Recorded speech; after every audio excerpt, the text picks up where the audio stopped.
తెలంగాణ నూతన సీఎం ప్రమాణ స్వీకారానికి ఏర్పాట్లు కొనసాగుతున్నాయి. హైదరాబాద్లోని ఎల్బీ స్టేడియంలో గురువారం మధ్యాహ్నం 1:04 రేవంత్ రెడ్డి సీఎంగా ప్రమాణ స్వీకారం చేయనున్నారు.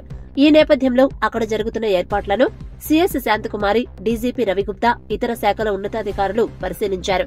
చేస్తున్న ఏర్పాట్లు, బందోబస్తు తదితర అంశాలపై డీజీపీ, జీహెచ్ఎంసీ ఉన్నతాధికారులను సీఎస్ అడిగి తెలుసుకున్నారు. మరోవైపు ప్రమాణ స్వీకార కార్యక్రమం నిర్వహణ, ఏర్పాట్లపై ఎల్బీ స్టేడియంలో సమన్వయ సమావేశం నిర్వహించారు. కాంగ్రెస్ నేతలతో పోలీసు, సాధారణ పరిపాలనా శాఖ అధికారులు చర్చించారు. సీఎల్పీ నేతగా ఎంపికైన రేవంత్ రెడ్డి గురువారం రాష్ట్ర నూతన సీఎంగా ప్రమాణ స్వీకారం చేయనున్న విషయం తెలిసిందే.